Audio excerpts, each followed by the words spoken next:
നമസ്കാരം. ശതകോടീശ്വരനും ലേബർ പാർട്ടിയുടെ സാമ്പത്തിക സ്രോതസ്സായിരുന്നതിൽ ഒരാളുമായ ലക്ഷ്മി മിത്തൽ ബ്രിട്ടൻ വിടുന്നു.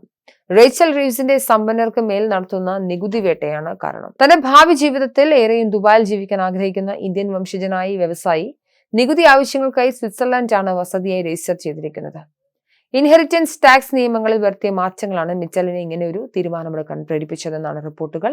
പുതിയ മാറ്റങ്ങൾ അടിസ്ഥാനമാക്കി മിത്തലിന്റെ വിദേശങ്ങളിലുള്ള സ്വത്തുക്കൾക്ക് മേൽ കൂടി റിപ്പിൽ ലെവി ചുമത്തപ്പെടുമെന്ന സാഹചര്യത്തിലാണ് നീക്കമെന്നാണ് കുടുംബവുമായി ബന്ധപ്പെട്ട ചില വൃത്തങ്ങൾ വെളിപ്പെടുത്തുന്നത്.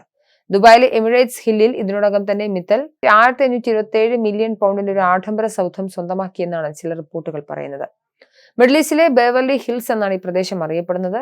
റിവോൾട്ട് ഉടമ നിക്കോളായി സ്റ്റോറൻസ്കി, ആസ്റ്റൺ വില്ല FC സഹ ഉടമയും ഈജിപ്ഷ്യൻ വംശജനുമായ നസൽ സവരീസ് എന്നീ നിരവധി ശതകോടീശ്വരന്മാർ ഇതിനോടകം തന്നെ ബ്രിട്ടനിൽ നിന്നും താമസം മാറ്റിക്കഴിഞ്ഞു. ഇക്കൂട്ടത്തിൽ ഏറ്റവും ഒടുവിലത്തെ ആളാണ് ലക്ഷ്മി മിത്തൽ.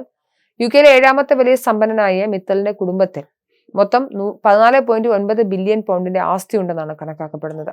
വിദേശങ്ങളിൽ നിന്നെത്തി ബ്രിട്ടനിൽ താമസമാക്കിയ പല സമ്പന്നർക്കും മനസ്സിലാകാത്ത കാര്യമാണ് ലോകത്തിന്റെ മറ്റു ഭാഗങ്ങളിലുള്ള തങ്ങളുടെ സ്വത്തുക്കൾക്ക് എന്തിനാണ് ബ്രിട്ടീഷ് സർക്കാർ നികുതി ചുമത്തുന്നത് എന്നാണ്. ഇത്തരമൊരു സാഹചര്യത്തിൽ മനമെടുത്ത് രാജ്യം വിടുകയല്ലാതെ ഇവർക്ക് മുന്നിൽ മറ്റൊരു മാർഗവും അവശേഷിക്കുന്നില്ല എന്നതാണ് വാസ്തവം.